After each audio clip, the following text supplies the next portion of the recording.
नमस्कार दोस्तों, आप सभी का स्वागत है हमारे आदिसागर यूट्यूब चैनल में। श्री शिवाय नमस्तुभयम। दोस्तों, आप सभी लोग जानते हैं कि 8 अक्टूबर 2024 यानी मंगलवार के दिन नवरात्रि की षष्ठी तिथि पड़ रही है दोस्तों। और यह वह मंगलवार है जो नवरात्रि महीने में पड़ने वाला सबसे बड़ा मंगलवार षष्ठी तिथि है, क्योंकि यह नवरात्रि महीने में पड़ रहा है। और आप सभी लोग जानते हैं कि नवरात्रि का महीना न 3 अक्टूबर से शुरू होकर 11 अक्टूबर तक चलेगा। गुरुजी ने कहा कि इस नवरात्रि महीने का अपना एक अलग महत्व होता है। नवरात्रि महीने में आपके मां दुर्गा इस धरती पर आते हैं, और अगर हम उनको प्रसन्न करने के लिए कोई भी उपाय करते हैं तो वह आपसे प्रसन्न हो जाते हैं। तो दोस्तों, इस मंगलवार के दिन आपको यह उपाय अवश्य ही करना चाहिए। और दोस्तों, आप सभी लोग जानते हो, नवरात्रि महीने मंगलवार का अगर सबसे बड़ा कोई उपाय है तो वह 108 चावल के दाने वाला उपाय है। तो दोस्तों, इस नवरात्रि महीने मंगलवार के दिन आप लोगों को इस 108 चावल के दाने वाला उपाय को जरूर करना है। बहुत सारे लोग होंगे जिन लोगों ने इस उपाय को ना किया हो, मतलब पूरा साल निकल गया, उन्होंने किसी भी दिन इस 108 चावल के दाने वाला उपाय को ना किया हो। पर दोस्तों, आपके पास एक आखिरी मौका बचा हुआ है, जो कि 8 अक्टूबर नवरात्रि महीने मंगलवार के दिन है। तो इस दिन आप लोगों को इस वाले उपाय को जरूर कर लेना है। भले ही आपने पूरे साल भर इस उपाय को ना किया हो, पर अगर आपने इस श्राद्ध पक्ष महीने की नवरात्रि महीने मंगलवार के दिन अगर इस वाले उपाय को कर लिया, तो आपको इस उपाय को करने का वह फल मिलेगा जिसकी आपने कभी कल्पना भी नहीं करी होगी। इसीलिए आप लोग इस वाले उपाय को एक बार जरूर कर लेना, ताकि आप लोगों के हाथ से यह मौका ना जा सके और आपको इस उपाय को करने का फल मिल सके। दोस्तों, ये उपाय पंडित जी ने अपनी अभी की ही शिव महापुराण की कथा में बताया है, जिस उपाय को आज हम आपको बहुत अच्छे से समझाने वाले हैं। इस वीडियो को देखने के बाद इस उपाय को समझने के लिए आपको कोई और वीडियो को देखने की जरूरत नहीं पड़ेगी। तो चलिए दोस्तों, उपाय को शुरू करते हैं। देखिए, यह इस नवरात्रि महीने के मंगलवार के दिन यह इतना खास होता है, इतना महत्वपूर्ण होता है।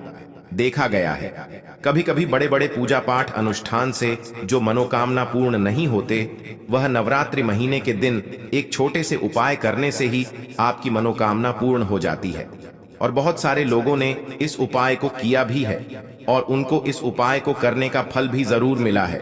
अगर आप लोग भी इस उपाय को करना चाहते हैं, तो आप इस उपाय को पहले अच्छे से समझ लेना, सुन लेना, उसके बाद करना। आपको इस उपाय का फल जरूर मिलेगा।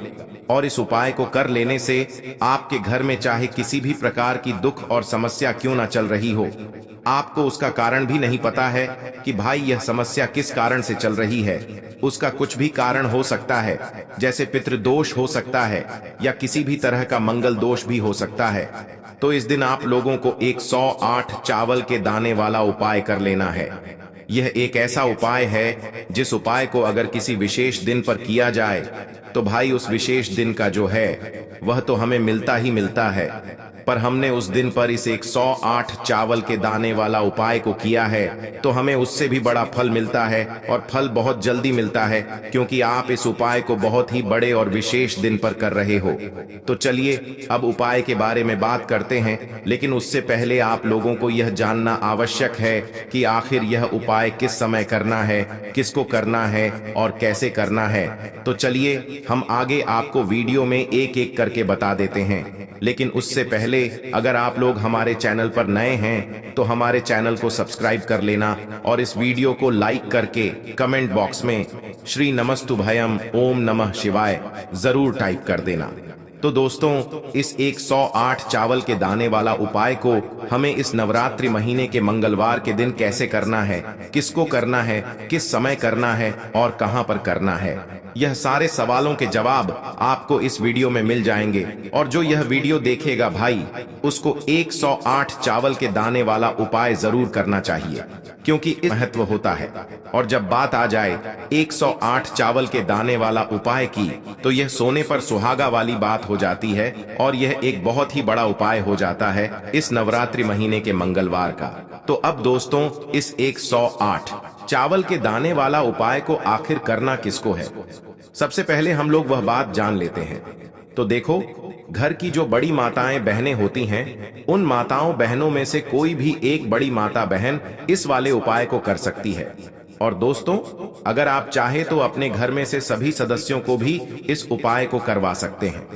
अगर किसी व्यक्ति की खुद की कोई मनोकामना है, खुद की कोई दुख और परेशानी है जो कि वह अपने लिए ही करना चाहता है, इस वाले उपाय को तो वह खुद अपने लिए भी कर सकता है।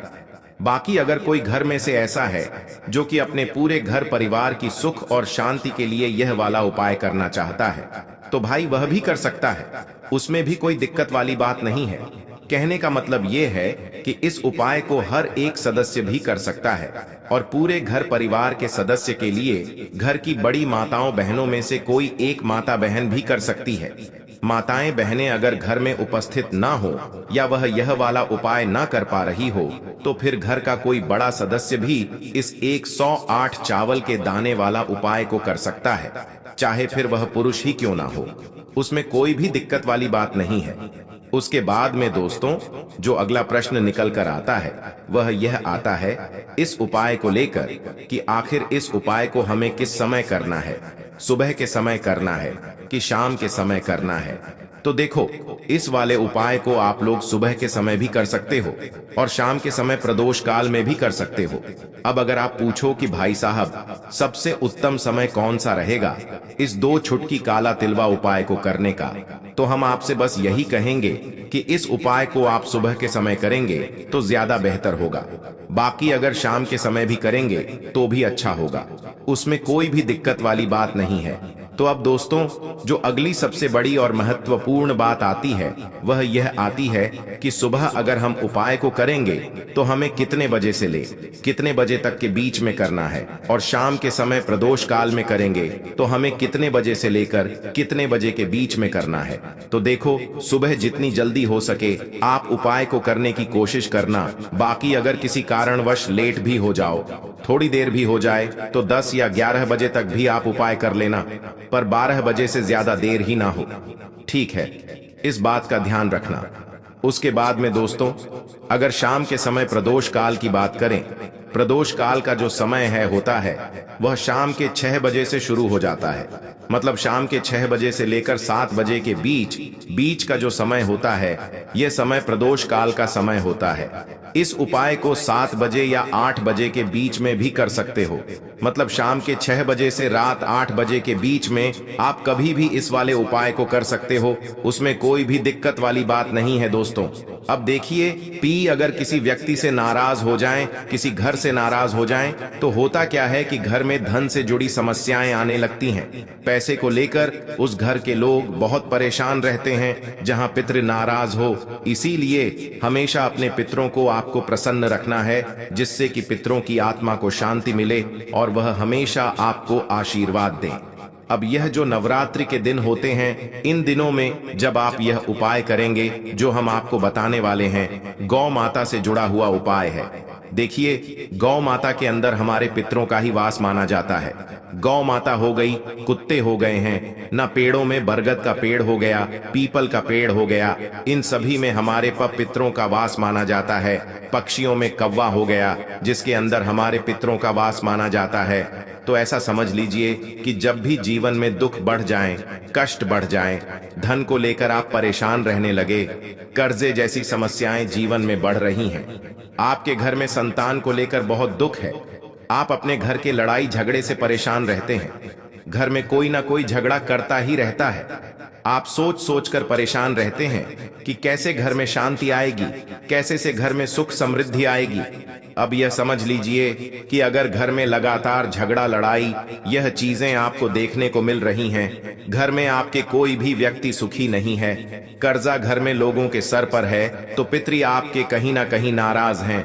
देखिए, पितृदोष जब घर में होता है ना, तो ऐसा नहीं कि आपको देखने से पितृदोष दिखेगा, इसका आप अंदाजा लगा सकते हैं घर में होने वाली घटनाओं से। जैसे कि खाना आप खाते हैं या घर का कोई भी सदस्य खाना खाता है, अगर उस खाने में कहीं ना कहीं बाल निकलता है ना, या वह खाना गिर जाता है खाते खाते, तब भी आपके घर में पितृदोष है, यानी पितृ आपके नाराज हैं। साथ ही साथ अचानक से घर में दुर्घटनाएं हो रही हैं, पितृ आपके नाराज हैं। अब जो उपाय आपको बताने वाले हैं, इस उपाय को कर लीजिए। पितृ भी प्रसन्न और धन को लेकर तो कभी आपको परेशान होना ही नहीं पड़ेगा। चलिए बात कर लेते हैं पहला वाला उपाय में, जो कि पितरों को प्रसन्न करने के लिए है और घर में स्थिर लक्ष्मी के वास के लिए। मतलब कभी आपके घर में ऐसा नहीं होगा कि आज पैसा आ रहा है और कल पैसा नहीं आ रहा है। ऐसा बहुत सारे घरों में होता है कि पैसा आता है तो रुकता नहीं है, और अगर पैसा रुकता है तो फिजूल खर्ची बहुत होती है, धन की बर्बादी बहुत होती है, जिससे कि घर के सदस्य बहुत ही परेशान रहते हैं।